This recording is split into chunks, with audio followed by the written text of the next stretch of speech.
kepentingan keluarga menjadi di atas kepentingan segalanya. Hari ini kampus berbicara, masyarakat sipil berbicara, dan kita sedang diingatkan agar trek demokrasi bisa berjalan dengan baik. Persoalan terbesar bangsa kita hari ini, republik kita hari ini adalah ketimpangan, ketidaksetaraan, ketidakadilan. Kita membangun Indonesia kuat, adil, makmur, aman untuk semua, adil untuk semua, makmur untuk semua.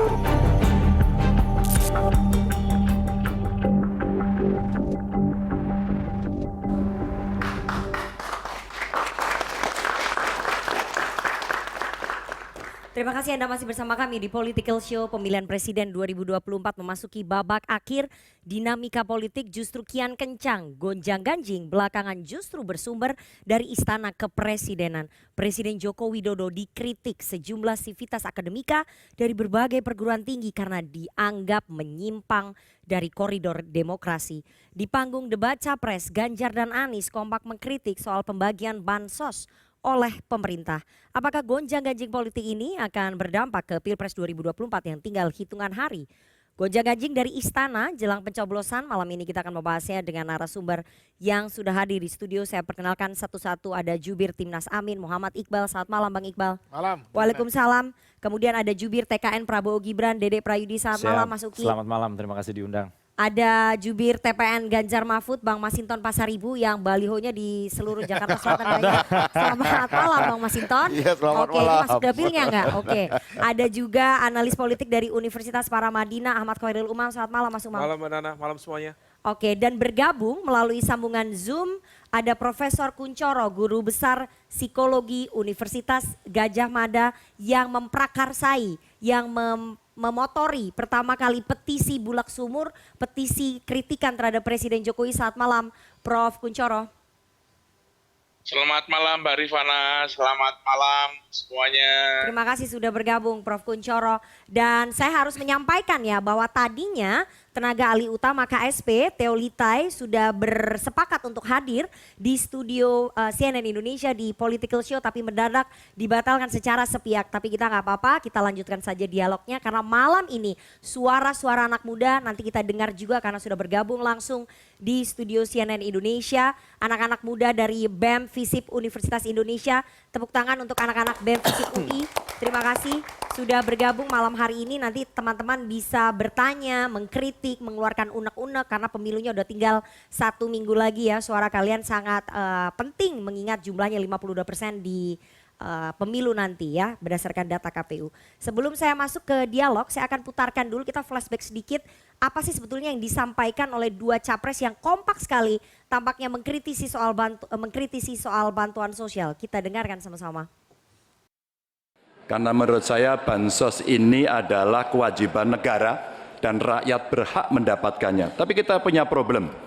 Karena banyak klaim yang diberikan seolah-olah ini bantuan orang per orang atau kelompok. Padahal kita masih punya. Ada data yang tidak valid, ada cara penyampaian yang tidak benar, ada protes yang kemudian tidak terverifikasi atau terrespon dengan baik. Ini yang menjadi pertanyaan saya kepada Pak Anies adalah, menurut Pak Anies kira-kira bagaimana tata kelola bansos agar 1, tidak saling klaim, 2, bisa tepat sasaran, 3, tidak menimbulkan kecemburuan-kecemburuan, sehingga inilah satu harapan yang betul-betul bisa diterima oleh rakyat. Pertama, kita harus menyadari bahwa yang disebut sebagai bansos adalah bantuan untuk si penerima, bukan bantuan untuk si pemberi. Karenanya dia diberikan sesuai dengan kebutuhan si penerima. Kalau penerimanya membutuhkan bulan ini, ya diberi bulan ini. Kalau dibutuhkannya 3 bulan lagi, ya 3 bulan lagi. Tidak usah dirapel semuanya. Ya, dijadikan sebagai sesuai kebutuhan. Yang nomor 1 yang itulah yang disebut sebagai bansos tanpa pamrih. Kemudian yang kedua, pemberian bansos ini harus tepat sasaran. Artinya diberikan melalui pendataan yang baik, informasi data itu harus akurat, dan mekanisme pemberiannya melalui jalur birokrasi, bukan dibagikan di pinggir jalan. tapi dibagikan langsung di lokasi menggunakan siapa menggunakan jalur birokrasi. Oke, saya akan langsung ya ke jubir TPN Ganjar Mahfud, ke Bang Masinton dulu. Karena yang mengawali soal bansos ini adalah capres Anda. Dalam debat semalam kita dengarkan ya bahwa Mas Ganjar mempertanyakan kepada Mas Anies soal mekanisme pembagian bansos gitu. Pertanyaan saya, apakah pertanyaan dari Mas Ganjar ini memang ditujukan untuk menyindir kubu 02, kubu Prabowo Gibran yang diuntungkan terhadap pembagian bansos oleh Presiden Jokowi? Ya, saya rasa bukan hanya tema debat capres singgung-menyinggung ya, tapi kalangan akademisi juga menyampaikan yang sama kok. Ada persoalan politisasi bansos, kemudian intimidasi dan lain-lain dan sebagainya. Nah, kalau kita melihat kalau dalam konteks bansos itu kan jelas tuh yang hari ini ya itu kan dirapel semua tuh. Kalau dia secara reguler berdasarkan Undang-Undang APBN itu pendistribusiannya baru bulan Maret nanti. Anda kan Komisi 11 nih sekaligus. Betul. Nah, kemudian yang juga perlu ditanyakan itu adalah tentang pos anggarannya nih yang untuk bulan Januari ini dari mana nih? Kan gitu. Kan itu disetujui DPR kata Kementerian Keuangan. Yang reguler kita setujui. Jadi yang 11 triliun ini yang dikucurkan gitu sekarang ini itu belum tahu asal usul. Iya, jadi yang reguler ini ya dibagikan nanti pada bulan Maret sampai bulan Juni. Nah, yang sekarang bulan Januari ini yang katanya dirapel ini aneh juga nih, Kak. Iya kan? Nah, kalau dia bulan pendistribusian Januari ini menggunakan pos anggaran mana? Karena apa? Kalau dia menggunakan pos anggaran tahun lalu, sisa anggaran lebih itu pada transfer daerah dan bayar gaji pegawai. Sementara negara hari ini nggak punya duit. Kalau dia menggunakan cadangan kas negara, ya BUN itu yang disebut BUN. Nah itu dia harus ada cadangan, ada memang cadangan anggaran untuk krisis. Tapi dalam krisis apa? Nggak ada krisis. Nggak ada krisis. Pun kalau ada krisis dia harus lapor ke DPR. Dan harus melalui persetujuan DPR. Nah ini nggak ada. Nah itu ini. Jadi ini menurut di dalam Anda misteri tadi. BLT mitigasi resiko pangan yang dianggarkan oleh Presiden Jokowi 11 triliun itu nggak jelas asal usulnya, memang mendadak aja nggak direncanakan. Itu buat bulan Maret pendistribusian, nah, bukan Januari. Yang kita tanyakan Januari Februari ini bansos ini belanjanya dari pakai anggaran mana? Kan itu kita tanyakan. Nah kemudian berikutnya tadi. Terkait dengan apa fenomena hari ini, kalau saya mengingat itu seperti tahun 97-98 lalu, ketika akademisi bersuara, ini bukan suara, jangan disamakan, jangan direndahkan, ini disamakan suara akademisi dengan suara buzzer atau influencer. Itu merendahkan akal sehat. Suara akademisi nanti saya bahas nih. Saya ingin tanya bahwa capres Anda itu memulai pertanyaan soal bansos. Itu memang menyindir pembagian bansos yang dianggap menguntungkan paslon tertentu, paslon 2, karena bukan itu dilakukan oleh pemerintah, oleh Presiden Jokowi? Tidak menyindir siapa-siapa, agar pendistribusian bansos itu harus tepat sasaran dan jangan dipolitisasi. Dan juga itu adalah anggaran negara.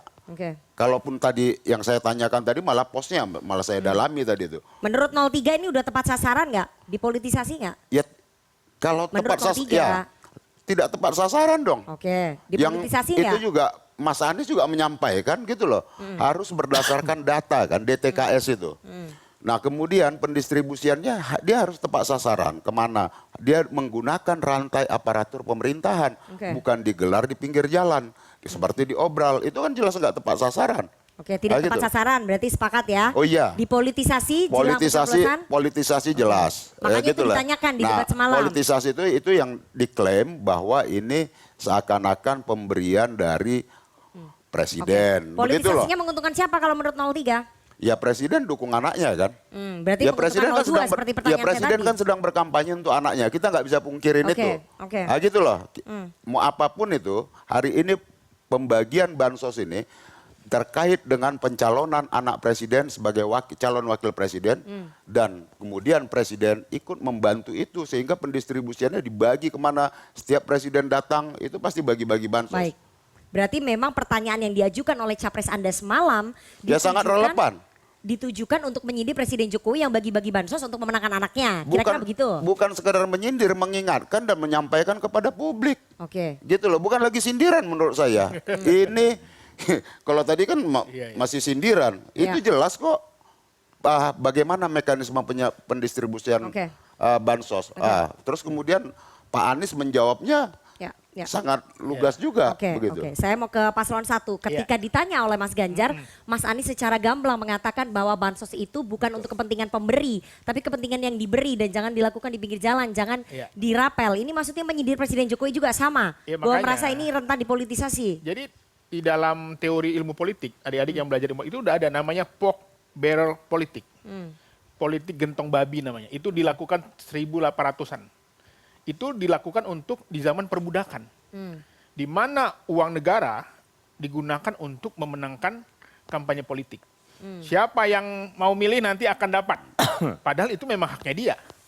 Jadi kita nggak usah bicara lagi ini bukan nggak tahu kenapa. Memang udah ada teori dalam ilmu politik. Tapi kan bansos atau BLT kan sudah berlangsung lama dari zamannya Presiden SBY juga harusnya dibagikan Maret. Kenapa dibagikan sekarang? Harusnya anggarannya tidak ada kejadian, tidak ada musibah, tidak ada COVID. Kenapa alasannya dinaikkan? kan untuk mitigasi resiko. Udahlah semua rakyat tahu. Profesor ini bukan orang bodoh, mereka semua orang cerdas, bisa menganalisa.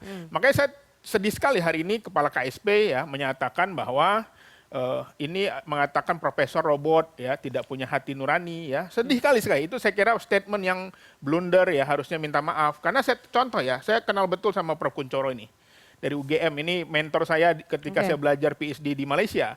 Beliau ini orang yang kemana-mana pakai sandal, tanya Prof. Kuncoro. Apakah iya seorang Prof. Kuncoro itu dibayar? Apakah iya 29 kampus yang hari ini turun dibayar? Dan mereka ini pendukung Pak Jokowi semuanya, betul nggak Prof? Dulunya pendukung Pak Jokowi.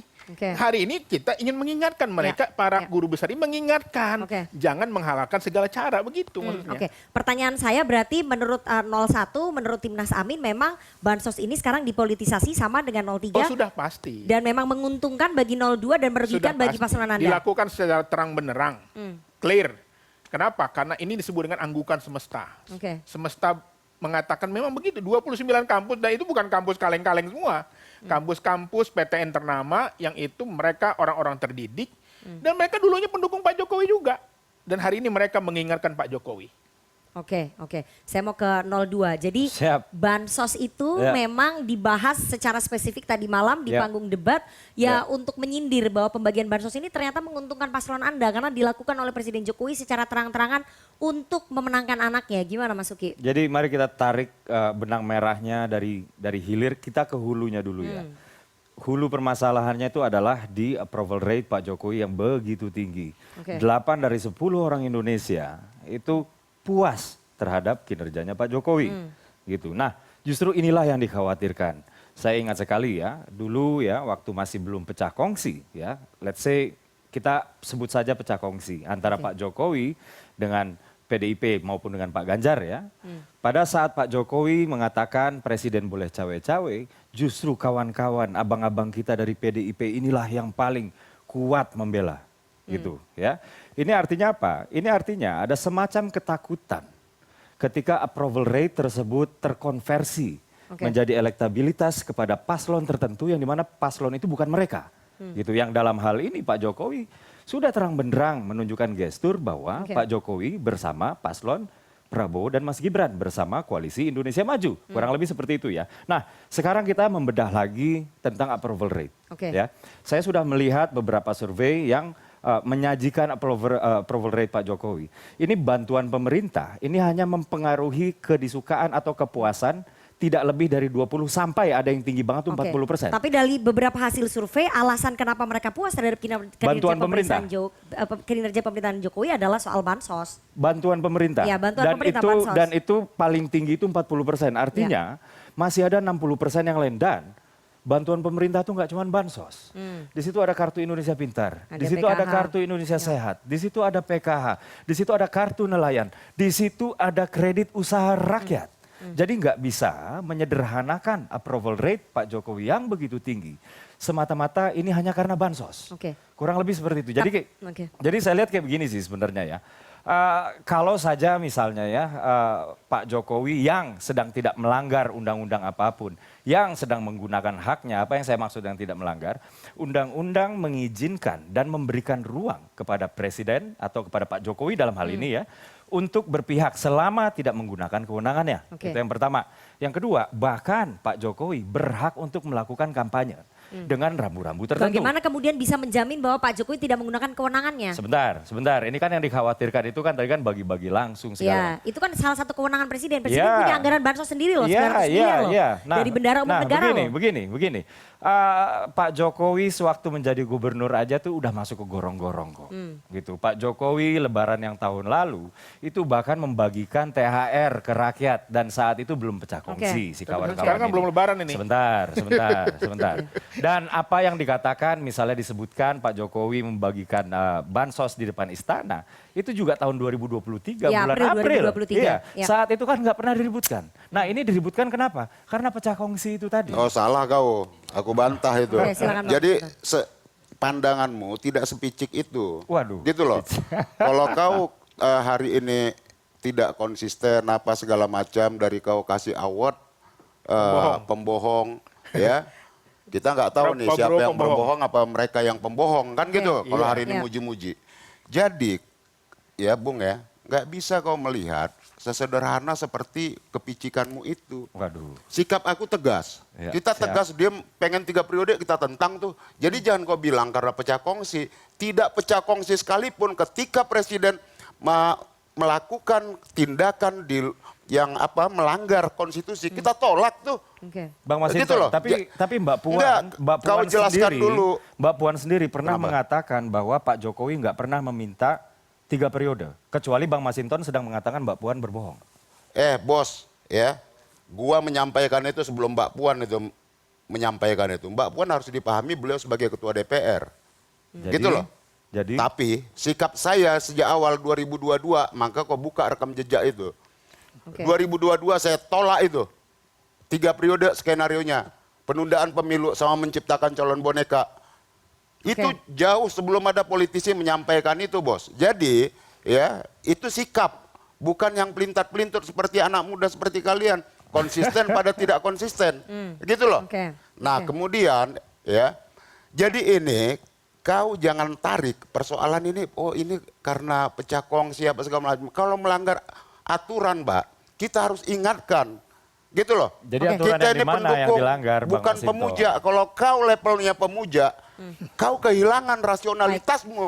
Karena memuja, kalau pujaannya membilang aturan mana yang dilanggar, matahari Masinton? terbit dari barat, kau pasti Ya makanya tepuk tadi tangan. mana yang dilanggar, saya katakan Bang? bahwa Putusan MK itu jelas semuanya dengan tema ini ya, persoalan gonjang ganjing ini, putusan di MK pelanggaran etika berat. Kemudian dikuatkan lagi DKPP. dengan putusan DKPP hari ini bahwa ada pelanggaran etik. Ini semuanya prosesnya melanggar dari awal proses pencalonan ini. Nah, Sehingga makanya tadi kemudian saya katakan ini kalau berjalan Mas Uki pelanggaran. tadi bilang bahwa Pak Jokowi nggak berkampanye, bahwa sebenarnya Pak Jokowi udah lama berkampanye. Mereka pasang muka Pak Jokowi. Di sini Kaisang, di ini Pak Jokowi. Tapi surveinya nggak naik-naik juga. Kalau approval rating tadi dikonversi. Artinya kepuasan itu semu karena ada bansos saja. Gitu loh. Jadi rakyat dibagiin bansos lalu disurvei ya tinggi. Ya sekarang saya tanya Mas Uki, kenapa PSI nggak naik? Udah masang muka Pak Jokowi. Siapa bilang nggak naik? Ya, nggak naik, nggak lulus. Terakhir 4,5%. Sebutkan partai mana, lembaga survei mana, 4,5%, Bang. partai mana yang anggota persepsi mengatakan Anda lolos. Kemarin Pak Jokowi Itu yakin 4,5% bisa lolos dan Pak Jokowi ke juga yakin. Senayan. Tapi begini, ini udah out of topic. Kita Iya, nggak enggak, sedang Anda kan bilang tadi tahu yang kekuasaan. yang menarik. Iya. Keluar Coba dari dong. topik, Ini sudah kau. Nah, saya mau Oke. tanya, tapi Ya, gimana, 02 merasa diuntungkan nggak dengan adanya pembagian bansos ini? Jadi- Karena banyak beras-beras bulog yang ditempeli stiker Enggak, jadi kayak gini, kita nggak Gibran. bisa membohongi diri kita bahwa yang namanya asosiasi politik seorang Jokowi yang begitu populer, yang begitu dicintai rakyatnya, itu pasti berpengaruh kepada elektabilitas paslon yang asosiasi politiknya tuh kuat dengan si Pak Jokowi tersebut. Itu pasti. Itu pasti, itu sebuah fenomena politik yang kita nggak bisa bantah. Gitu. Dan ketika Pak Jokowi memiliki asosiasi politik yang tinggi dengan Pak Prabowo, padahal Pak Jokowi belum pernah bilang loh bahwa saya mendukung Prabowo atau saya mendukung Gibran. Gitu Tapi ya. dengan makan Itu bakso aja sudah, iya. bareng. Nah kita bisa melihatnya kayak begini loh. Kita Ke bisa, acara makan malam nah bareng. itulah gestur itu yang bukan saya bentuk maksud. kampanye terselubung ya? Itulah gestur. Nggak, ini makanya 02 Itulah ini gestur. nggak gentleman lah. Aduh, Dia pengen enggak. mengaku mendapat Saya elektoral, tetapi saya dia sudah tidak mengatakan fair gitu loh. gesturnya sudah terang benderang. Memang mendukung Yang saya kan? katakan gesturnya adalah terang benderang. Sementara kampanye ini adalah sebuah istilah yang memiliki definisi baku. Jadi di sana Pak Jokowi nggak kampanye. Kalau kampanye di situ ada aturan-aturannya. Ada istilahnya kampanye terselubung. harus ada citra diri ya. Tapi bukan harus ada kampanye ini terselubung itu. ya? Itu membangun asosiasi politik. Enggak, kan kampanye itu ada terbuka, tertutup, Dan terselubung itu itu sah-sah ada. saja. Membangun asosiasi politik itu sah-sah saja. Oke, membangun asosiasi politik sah-sah saja. Saya mau ke Mas Umam. Mas Umam, apakah kemudian Anda menilai kekompakan Anies dan Ganjar menyinggung bansos, menyoroti keberpihakan presiden, ini memang poinnya adalah di paslon 2? Kalau dalam istilah Jawa, dalam tradisi Jawa, itu ada istilah gebuk nyilih tangan. Nabok nyilih tangan? Nabok nyilih tangan, gebuk nyilih tangan. Jadi apa yang dilakukan oleh Mas Ganjar itu adalah cara dia, kecerdasan dari Mas Ganjar untuk meminjam tangan Mas Anies untuk ngantem 02. Karena bagaimanapun juga kalau misal kemudian kita cermati apa yang terjadi saat ini, fenomena bansos dan lain sebagainya, memang kemudian asosiasinya ke 02. Karena bagaimanapun juga angkanya cukup spektakuler. Misal tadi untuk BLT misalnya, 3 bulan itu 600.000. 600.000 kalau misal kemudian didistribusikan secara masif itu bisa menjadi sebuah proses transaksional Beras 6 yang cukup bulan 60 kilo dirapel jadi 6 1 bulan, bulan. kemudian dan targetnya juga spektakuler, sekitar 22 juta keluarga. Kalau misal satu keluarga ada sekitar 2 orang, suami istri, maka kemudian bisa diproyeksikan berapa puluh juta. Nah situasi ini yang kemudian cukup make sense kalau misal kemudian 01 dan juga 03 mencoba untuk melakukan counter. Sekaligus juga ada kekhawatiran yang cukup signifikan. Karena kalau misal tidak, maka kemudian akan memberikan impact elektoral yang sangat luar biasa. Meskipun ya, bicara approval rate itu seringkali kemudian agak absurd. Karena dalam arti begini, masyarakat memang tinggi memiliki tingkat kepuasan kepada pemerintahan Pak Jokowi. Tetapi angka ini seolah kemudian sangat berbeda dengan sejumlah indikator-indikator kinerja pemerintahan. Bicara kemarin, Corruption Perception Index, stagnan di angka 34. Bahkan kalau misal 34 itu di tahun 2014 sama 34 juga poinnya. Artinya apa? Stagnan, tidak ada perubahan signifikan. Kemudian bicara tentang GNI per kapita juga tidak ada kenaikan signifikan. Kemudian bicara tentang poin-poin yang lain, indikator-indikator lain. Artinya bahwa ada sejumlah kepuasan tetapi kemudian tidak terkonversi dengan capaian-capaian kinerja. Nah, meskipun di saat yang Jadi sama kepuasan kemudian itu paling besar disumbang dari bansos? bisa jadi dari salah BLT. satunya itu. Bisa jadi salah satunya itu. Meskipun kemudian di saat yang sama, kritisisme tadi dari Bang Masinton, dari 01 misalnya Mas Iqbal, juga kemudian melahirkan pertanyaan kembali dari masyarakat, kalau misal memang ada dugaan pelanggaran etik, termasuk juga upaya untuk mengelabui konstitusi, kenapa kemudian juga tidak melakukan sikap yang lebih tegas kepada pemerintah Pak Jokowi? Check out. Nah mungkin Bang Mas Iqbal PDIP bisa sama, kasih tahu, Nasdem, PKB kalau check out. kalau Atau PKS kan PDIP konsisten. jelas, clean. Ini PDIP belum nih, tapi Nah. di situ ada Nasdem sama PKB yang tetap nyaman di koalisi pemerintahnya Pak Jokowi. Yang konsisten Tapi belum PKS. juga. Itu juga bagian PKS dari paling etika konsisten. pemerintahan. Ya, itu bagian harus dari etika dijawab. juga. PDI Perjuangan tetap ada di koalisi itu juga bagian dari etika. Harusnya Ya kita keluar tunggu juga. aja bahwa kalau Bu Mega, beliau itu negarawan. Menteri-menteri itu udah pengen mundur. Tapi beliau menyarankan agar tetap bekerja di pemerintahan. Tetapi kan lagi-lagi nanti kembali kepada sikap dari Menteri-menteri siapa nih yang mau mundur? Ya menteri-menteri ya ada Seperti yang beberapa disebutkan, Bu Sri lah. Mulyani, Kan kita udah tahu. Pak Basuki. Khawatirnya, Bang, Tinggal di searching Bu aja. Mega kan menuding Pak Jokowi sebagai sebuah pemerintahan dengan karakter yang bercorak otoritarian, disamakan dengan Orde Baru. Kalau misal kemudian tetap mempertahankan menterinya di pemerintahan, khawatirnya PDIP justru dianggap mensupport sebuah struktur rezim kekuasaan otoritarian. yang bercorak otoriter itu. Ya.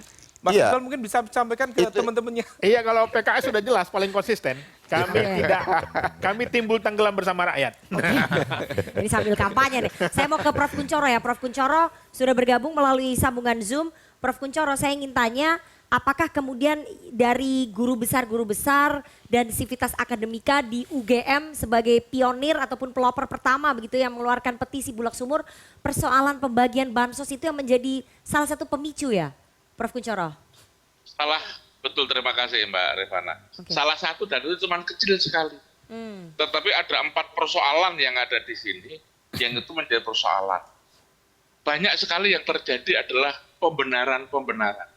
Jadi seseorang yang berbuat culas dusta itu cenderung mempertahankan dustanya untuk mempertahankan marwahnya. Gitu. Dan itu terjadi dengan alasan apa? Misalnya approval rate. Sekarang saya bertanya, approval rate itu sudah dari titik enggak? Siapa mereka?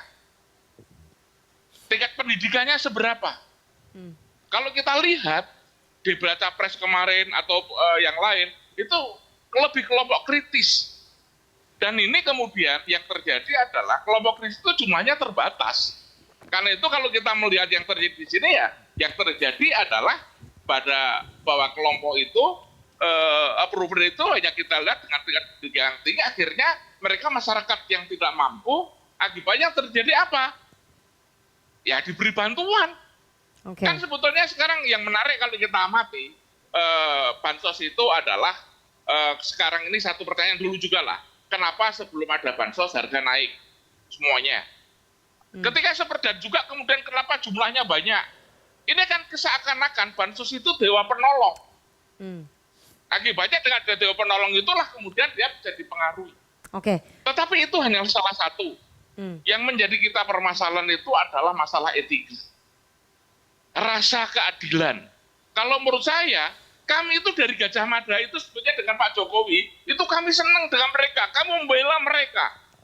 Prof. Kunchoro pendukungnya Pak Jokowi nggak dulu? 2014-2019? Saya pendukungnya Pak Jokowi. Saya pendukung Pak Jokowi Boto. Gitu loh. Istri saya dapat hadiah sepeda dari Pak Jokowi. Gitu. Lah, yang menjadi persoalan adalah dalam hal ini apa? Tadi sejak mulai dari MK dan sebagainya itu kemudian terjadi pembenaran-pembenaran, kemudian ada mencela-mencele, omongan begini. Yang terjadi apa? Pak Jokowi itu orang Solo, seharusnya menjunjung tinggi Sabdo Pandito Ratu, sebagai seorang pemimpin itu begini. Saya jujur, lalu yang saya ikuti yang mana dari omongannya itu? Ini salah persoalan, gitu. Kemudian yang kedua tadi saya sampaikan rasa keadilan. Rasa keadilan inilah yang kemudian menyentuh kepada seluruh perguruan tinggi. Harap diketahui Mbak, bahwa hukum itu adalah hukum tertulis dan hukum tidak tertulis. Gitu. Kami etika dan norma itu, moral itu pada yang tidak tertulis. Universitas, khususnya guru besar, itu adalah penjaga etika moral ini.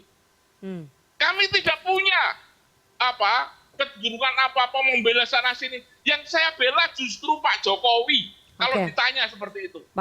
Kenapa? Jangan sampai mereka itu jatuh tersungkur. Kami dengan kasih. Kalau Mbak Rifana melihat, ketika saya membacakan teks itu, saya membaca basmalah 2 kali. Itu artinya adalah saya tidak, karena itu apa? Saya tersinggung dari pihak istana yang mengatakan bahwa ini adalah partisan dan kemudian ada kepentingan tertentu. Kenapa seperti itu? Karena kami sekali lagi ini perlu saya sampaikan dulu Mbak. Karena kami dituduh untuk seperti itu. Kami bicara tidak memihak apa-apa. Kami ada pertemuan banyak, ada diputuskan dalam satu sidang. Lalu kita mau bela siapa? Gitu. Jadi karena ada pejabat yang dengan sendirinya ini rasa keadilan. Pak Prof. Kunchoro tahan dulu, nanti saya akan tanya lebih dalam ya, kayaknya emosional sekali nih sebagai guru besar di UGM, alumninya sedang menyimpang dari demokrasi ya. Nanti kita akan bahas lebih dalam soal petisi dari para akademisi yang sangat meluas ya, udah lebih dari 20 kampus yang mengkritik Presiden Jokowi, tapi kita harus jeda terlebih dahulu, jangan kemana-mana bersama kami di Political Show.